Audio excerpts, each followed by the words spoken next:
Assalamualaikum warahmatullahi wabarakatuh. Halo, saya Dr. Ruli. Kali ini kita akan membahas olahraga apa yang mudah, murah, menyenangkan, dan banyak manfaatnya untuk kesehatan.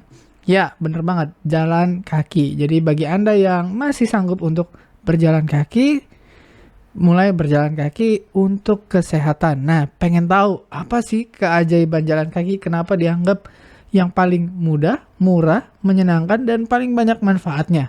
Pengen tahu? Kita bahas satu persatu, jangan di skip, simak sampai tuntas. Nah, pertama dari banyak penelitian saya sudah cari olahraga apa yang paling enak, paling gampang, paling murah, yang paling bermanfaat. Ternyata jalan kaki. Dari banyak penelitian tersebut semua menunjukkan bahwa jalan kaki itu punya manfaat besar untuk kesehatan fisik dan kesehatan mental. Nah, untuk kesehatan fisik apa aja fungsinya jalan kaki itu? Satu, membakar kalori. Terus membantu menurunkan berat badan kalau jalan kakinya dilakukan dengan cara yang benar, dengan durasi yang benar, dan frekuensi yang benar. Nah, yang berikutnya yang paling langsung terasa adalah meningkatkan kesehatan jantung dan paru-paru. Karena ketika kita berjalan, jantung dan paru-paru itu dipaksa untuk bekerja untuk meningkatkan suplai oksigen di dalam darah. Kemudian karena kita memakai banyak otot dan menggunakan tulang kita untuk bergerak, jadi memperkuat otot dan tulang. Nah, ternyata dibandingkan misalkan dengan bersepeda atau dengan jalan dengan lari, jogging gitu ya, ternyata otot dan tulang itu hampir sama ya, tapi ternyata dengan benturan yang lebih kuat, misalkan di jogging itu benturannya terlalu kuat. Sementara ketika bersepeda benturannya kurang. Nah, benturan yang paling pas maksudnya tulang kita itu sebenarnya ketika kita melangkah itu selalu terbentur ya, antara tulang satu dengan tulang lainnya maupun tulang dengan permukaan tanah misalkan.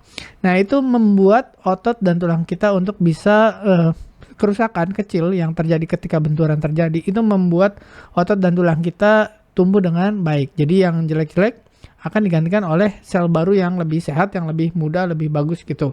Nah, tapi diperlukan benturan yang cukup, tidak terlalu keras dan tidak terlalu ringan. Ya, kalau bersepeda itu benturannya tidak terlalu keras, sementara kalau jogging itu benturannya lebih keras. Apalagi kalau berat badan kita agak berlebih, itu benturannya akan semakin besar. Jadi kalau berat badan kita udah ideal, mungkin jogging bagus. Tapi ketika berat badan kita masih berlebih, sebaiknya jalan kaki itu jauh lebih bagus daripada kita jogging.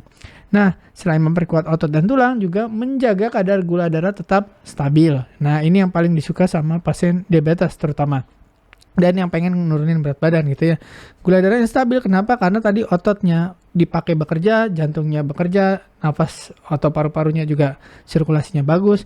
Nah, ini semua kombinasi yang cukup baik untuk menurunkan gula darah dan menjaga gula darah tetap stabil. Tapi ada yang nanya, dok, saya kok olahraga malah gula darahnya naik. Nah, sesaat ketika olahraga itu hormon-hormon kita seperti kortisol yang bikin stres, kemudian adrenalin yang bikin kita berdebar-debar, yang bikin kita awas, fokus itu meningkat. Jadi ketika olahraga itu naik. Kalau itu hormon 2 itu naik, gula darah pasti naik. Nah, kalau gula darah naik ketika olahraga jangan khawatir karena setelah beberapa saat otot dan metabolisme sudah meningkat ya, ototnya mulai bekerja, itu gula darah akan turun perlahan-lahan gitu. Jadi nggak usah khawatir lah kalau olahraga malah gulanya naik. Itu biasanya sementara aja. Kemudian yang berikutnya yang paling penting juga, semakin bertambah usia itu kita perlu meningkatkan fleksibilitas dan keseimbangan tubuh. Karena masa otot bertambah usia makin berkurang, kemudian kepadatan tulang juga makin bertambah usia makin berkurang. Dengan sering kita melakukan aktivitas fisik terutama jalan kaki, itu kita meningkatkan fleksibilitas dan keseimbangan tubuh, meningkatkan massa otot, dan meningkatkan kepadatan tulang. Bagus kan untuk fisik? Jadi semangat lah jalan kaki ya, jangan kemana-mana naik motor atau jangan kemana-mana naik sepeda atau males jalan ya. Nah, selain manfaat fisik, ternyata juga banyak penelitian sudah membuktikan jalan kaki bagus untuk kesehatan mental, jadi pikiran dan perasaan. Yang pertama, mengurangi kadar stres dan kecemasan. Kenapa? Karena dengan kita beraktivitas, terutama jalan kaki, hormon-hormon yang meningkatkan stres seperti kortisol itu turun. Kalau hormon kortisolnya turun, berarti stres dan kecemasan juga mulai turun. Kemudian meningkatkan mood dan perasaan bahagia. Ya, jadi ada hormon-hormon kebahagiaan seperti dopamin, kemudian serotonin. Apalagi kalau kita mencapai target tertentu ketika jalan kaki. Jadi misalkan kita punya target 4.000 langkah, 5.000 langkah, atau sehari 3 kali, atau sehari 5 kali. Ketika kita mencapai target tersebut, maka hormon-hormon yang berkaitan dengan pencapaian, prestasi, kebahagiaan, merasa lebih penting, itu akan naik. Contohnya misalkan tadi hormon dopamin, kemudian hormon endorfin yang bikin kita tidak sakit gitu ya. Kemudian ada lagi hormon namanya serotonin yang membuat kita merasa bangga dengan diri sendiri. Kemudian ternyata dengan sirkulasi yang bagus kita juga meningkatkan kualitas tidur kita dan meningkatkan konsentrasi dan daya ingat karena aliran darah ke otak jauh lebih meningkat ketika kita beraktivitas secara rutin. Nah, hormon-hormon plus aliran darah yang bagus, oksigenasi bagus, postur jadi bagus, ya, aliran darah ke kepala jadi bagus, meningkatkan rasa percaya diri. Ya, kenapa? Karena tenaga yang biasanya disimpan, ini tenaganya dipakai dan ternyata apa? Tenaga semakin dipakai, bukan semakin capek. Tapi tenaga semakin dipakai itu malah semakin bertambah. Sama seperti otot. Otot ketika tidak pernah dipakai, bukannya selamat, malah dia minggat. Jadi otot kalau tidak dikelola akan punah. Yang tidak dilatih akan musnah. Jadi dipakai gitu intinya. Nah, berikutnya, supaya efektif jalan kakinya, supaya mencapai apa yang kita inginkan, satu, tentukan tujuan yang realistis. Jadi kalau belum pernah, jangan memaksakan diri. Coba dulu misalkan 5 menit sehari. Ya, kalau udah biasa misalkan dalam seminggu udah teratur, naikin jadi 10 menit sehari. Ya, terus naikin, jangan mentang-mentang dibilang harus 30 menit sehari selama 5 hari. Jadi langsung berat, jangan. Tentukan dulu tujuan yang realistis. 2, pilih rute yang aman dan nyaman. Pilih daerah yang kita tahu bakal aman. Jangan yang banyak kendaraan atau banyak preman atau banyak gangguan gitu ya. Pilihlah tempat yang memang biasa dipakai untuk olahraga atau jalan kaki gitu ya. Kemudian gunakan sepatu atau alas kaki yang tepat. Apalagi Anda yang diabetes, ada risiko perlukaan di kaki menyebabkan nanti kakinya busuk dan harus diamputasi. Jangan sampai itu terjadi. Jadi pilihlah sepatu yang tepat ya. Harus mau investasi beli sepatu yang enak, sepatu yang nyaman. Jangan karena mahal atau karena modelnya bagus, tapi yang enak dipakai, yang tidak bikin luka ya. Kemudian dengarkan tubuh Anda. Kalau kecapean jangan dipaksain. Kalau masih sanggup jangan berhenti. Kemudian jalan kaki bersama teman atau keluarga itu lebih menyenangkan karena ada temennya, itu lebih rame-rame itu enak gitu ya. Tapi kalau Anda ingin menghilangkan stres, sebaiknya jalan kaki sendiri. Ya, tapi kalau lagi pengen happy ya bareng-bareng gitu ya, cari teman. Nah, sekarang berapa lama sih Dok yang efektif, yang bagus durasinya, kemudian intensitasnya? Durasinya disarankan 30 menit setiap hari. Tapi sekali lagi, kalau baru pertama kali jangan memaksakan diri. Mulailah dari 5 menit, kalau udah bagus naik 10 menit, naik 15, dan seterusnya. Kemudian durasi disesuaikan dengan kondisi fisik. Jadi 30 menit ini tidak wajib, tapi direkomendasikan. Ya, tadi mulai durasi singkat, bertahap, naik. Selain durasi, intensitas juga penting. Jangan setiap hari 30 menit, udah bisa nih Dok 30 menit, tapi jalannya terlalu santai. Apa yang harus dinaikkan? Intensitasnya atau kecepatannya. Jadi mulai dari lambat dulu. Lambat udah biasa, naik ke kecepatan sedang. Udah biasa naik lagi ke kecepatan yang tinggi atau sangat cepat gitu ya. Sampai kita agak sedikit terengah-engah. Patokannya apa? Denyut jantung. Jadi kalau denyut jantung kita terlalu lambat ya, jadi Anda investasilah beli smartwatch atau smartband untuk memantau denyut jantung. Kalau terlalu lambat berarti kurang intens. Kalau terlalu cepat berarti terlalu intens. Carilah kira-kira di antara 70-80% dari denyut jantung maksimal. Jadi caranya gimana? Ya, daripada ngitung, beli smartwatch atau smartband yang dipakai, kemudian disetting, masukkan masukin usia, masukin jenis kelamin. Ya, nanti akan dihitung sendiri berapa denyut jantung maksimalnya. Kalau bingung, cari orang yang bisa membantu Anda men-setting smartband atau smartwatch. Cari anaknya atau anak menantu atau cucunya, minta tolong pasangin, beliin smartwatch atau smartband. Harganya murah kok, nggak mahal. Oke, berikutnya. frekuensi jalan kaki ya.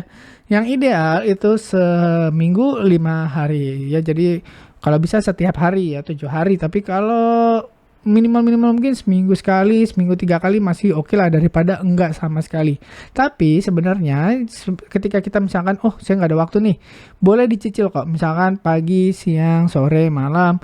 Ya jadi pagi misalkan 5 menit, siang 10 menit, sore 5 menit sudah dapat 20 menit. Jadi jangan cari alasan yang enggak gitu. Aduh dok saya nggak ada waktu. Ya. Kemudian konsistensi atau ya teratur itu penting. Jadi daripada misalkan seminggu sekali tapi 1 jam, mendingan setiap hari tapi 10 menit. Ya 10 menit setiap hari lebih bagus daripada seminggu sekali tapi 1 atau 2 jam gitu. Kenapa? Ya nggak efektif ya. Nah sekarang kalau Anda pakai smartwatch atau smartband itu bisa dihitung jumlah langkahnya. Nah berapa sih langkah yang disarankan? Ternyata yang sudah memberikan manfaat fisik dan mental itu ketika sudah mencapai 4.000 langkah. Jadi kalau di bawah 4.000 langkah itu belum ada manfaatnya. Ya mohon maaf nih. Tapi kalau baru mulai, baru nyobain, bolehlah. Ya 5 menit mungkin baru dapat 1.000 langkah, nggak apa-apa. Ya atau 10 menit baru dapat 2.000 misalkan. It's okay, nggak apa-apa. Yang penting konsisten, besok ditingkatkan, ada progresnya. Nah, kapan mulai ada signifikan?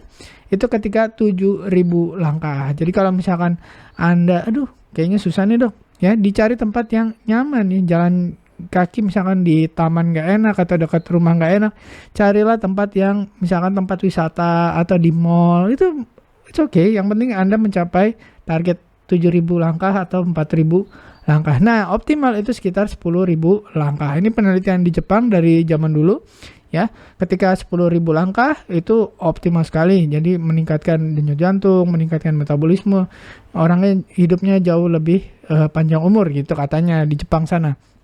Nah, sampai ada penelitian berapa maksimalnya, ternyata 12.000. Setelah 12.000 langkah itu manfaatnya sama aja dengan yang 12.000. Jadi 4.000 udah ada manfaat, naik terus 7.000, optimal di 10.000, setelah 10.000 naik tapi tidak terlalu signifikan. Jadi 12.000 udah mentok tuh. Ya mau 15.000 tetap sama dengan yang 12.000 manfaatnya. Nah, ternyata dengan kita banyak langkah, yang 4.000 langkah aja udah cukup untuk mengurangi risiko penyakit jantung dan menurunkan risiko kematian dini. Dan yang paling senang itu biasanya orang yang sudah terbiasa itu lebih happy, moodnya lebih segar, nggak stresan ya, mukanya lebih cerah gitu. Kenapa? Ya karena aliran darah ke kepala, ke muka itu jauh lebih lancar sehingga meningkatkan kesehatan mental dan suasana hati. Nah, jadi sangat menarik bukan? Jalan kaki gampang, murah, mudah ya kan? Terus bermanfaat dan menyenangkan kalau Anda menjalaninya dengan ikhlas, dengan happy gitu ya. Dan bisa dilakukan di mana aja. Ya, modalnya murah ya, sepatu sama ya smartwatch gitu, daripada Anda misalkan daftar gym atau Anda latihan di klub gitu yang harus bayar pendaftaran, bayar bulanan. Kalau ini gak usah, ya kapan aja di mana aja bisa. Nah, tertarik? Mau coba? Semoga Anda mencoba, semoga apa yang kita bahas hari ini bermanfaat. Terima kasih sudah menyimak. Saya Dr. Uli. Wassalamualaikum warahmatullahi wabarakatuh. Terima kasih telah menonton hingga selesai. Jangan lupa tulis pendapat Anda di kolom komentar. Saya Dr. Uli dan saya sangat senang bisa belajar dan berbagi dengan Anda. Salam hidup sehat dan mulia. Jangan lupa tekan tombol like, subscribe, lonceng notifikasi, dan ikuti media sosial kami sehingga Anda tidak akan melewatkan ilmu berguna lainnya dari kami. Sampai jumpa di video berikutnya.